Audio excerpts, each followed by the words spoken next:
정영택 목사의 쉐마 바이블입니다. 오늘은 마태복음 8장 1절에서 4절 말씀입니다. 우리가 부를 찬송은 254장 내 주의 보혈은 정하고 정하다, 이 찬송을 부르시기를 바랍니다. 마태복음 5장, 6장, 7장 예수님의 산상수훈을 우리가 생각했습니다. 마태복음은 이렇게 약간 편집적인 의미가 있습니다. 편집적인 의도를 가지고 마태가 쓴 것 같아요.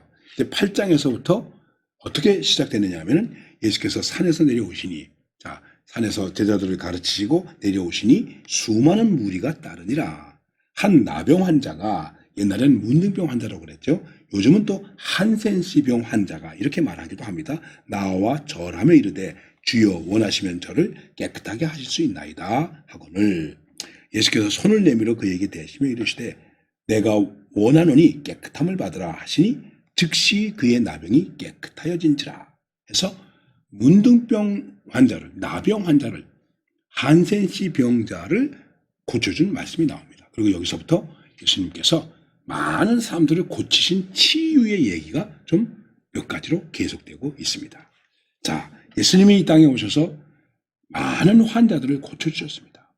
각색 병자들을 고쳐주셨다고 복음서는 증언하고 있습니다. 이것이 무엇을 의미하는 것일까? 예수님은 병을 고쳐주시기 위해서 오셨을까? 우리는 꼭 그렇게 생각할 필요는 없습니다.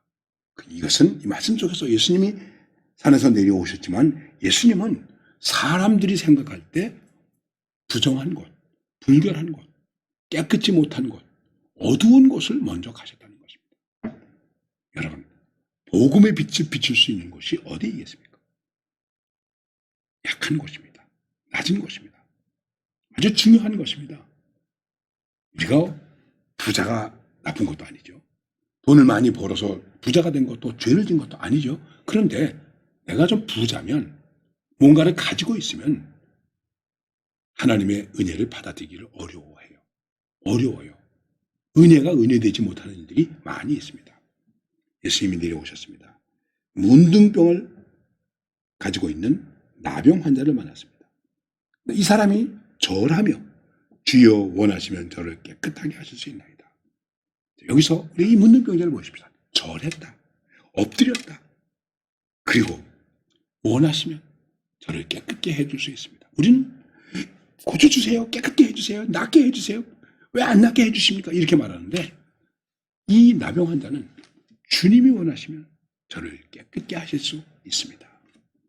태도가 다르잖아요. 주님이 원하시면, 주님이 원하지 않으신다면 나를 안 고쳐줄 수도 있습니다.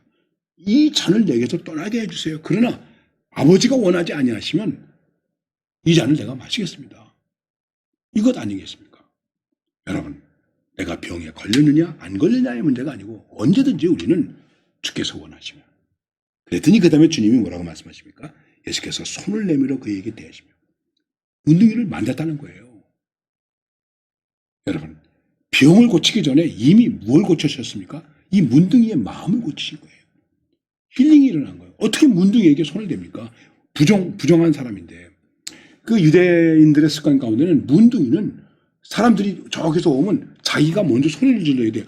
여기 부정한 사람이 있습니다. 가까이 오지 마세요. 그 사람들이 막 돌을 던지고 지나가기도 합니다. 그런데 문둥병자에게 예수님이 손을 대셨다. 그럼 우리식으로 말하면 예수님이 부정 탔다는 거예요. 그리고 원하노니 깨끗함을 받으라 하시니 즉시 그의 나병이 깨끗하여졌다. 이렇게 말씀하고 있습니다. 예수님은 그를 만지심으로 고쳐주셨습니다. 이게 중요한 것입니다. 정말 어려운 사람을 만났을 때 그의 마음을 이해해 주는가, 진정한 긍휼을 가지고 있는가, 손을 먼저 대하셨다. 터치했다는 거예요. 옛날에 뭐 그런 얘기가 있었다고 그래요. 그냥 웃자고 하는 얘기겠죠. 소록도에 나병 환자들이 많이 있지 않았습니까? 거기 가서 어떤 부흥사가 부흥회를 하게 되었습니다. 이제 마지막 날 안수기도를, 오늘은 안수기도 하겠습니다. 문둥 나병 환자들인데 음성 환자들입니다. 이분들이 쫙 나와서 무릎을 꿇었습니다. 그런데 이 목사님이 사실이 아니길 바랍니다. 이렇게 손을 얹고 기도해 줘야 되는데 이렇게 하고 기도해야 돼요. 왜? 대면 혹시라도 또 나한테 문둥병이 걸릴까? 이런 생각이 들어서 이렇게 했다는 거예요. 이게 뭡니까? 제가 한 번은 어느 교회에 가서, 시골의 조그마한 교회에 가서 집회를 하게 되었습니다. 근데 어떤 분이 꼭 장갑을 끼고 악수를 하더라고요. 아주 오래전 얘기입니다. 나중에 담임 목사님이 얘기했어요. 목사님, 저 집사님이 우리 교회 회계 집사입니다. 그런데 음성나 환자입니다. 그래서 문둥병은 다 낫지만 여기 손에 상처도 있고 그래가지고 이제 흉터가 있어서 장갑을 끼고 다닙니다. 장갑을 끼고 악수를 해야 돼요.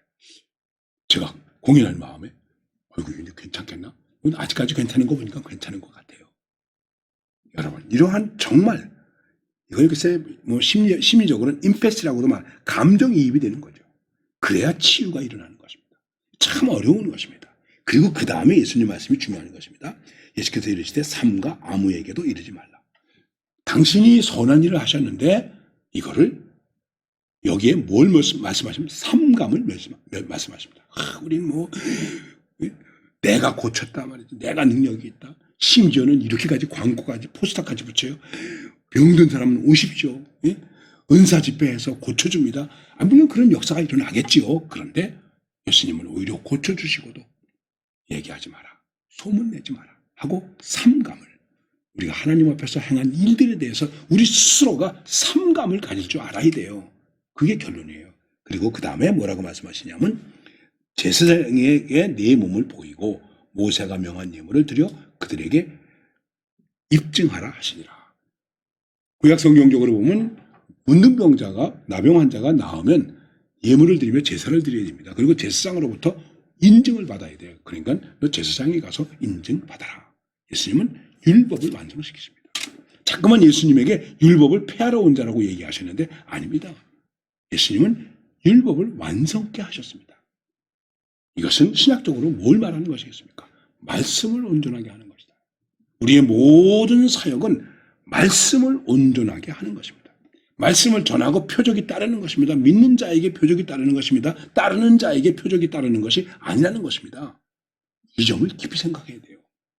여러분과 제가 치유함을 얻었을 때 그 치유함은 말씀을 이루는 것입니다. 오늘도 우리의 삶 속에 치유가 필요한 사람들이 얼마나 많이 있습니까?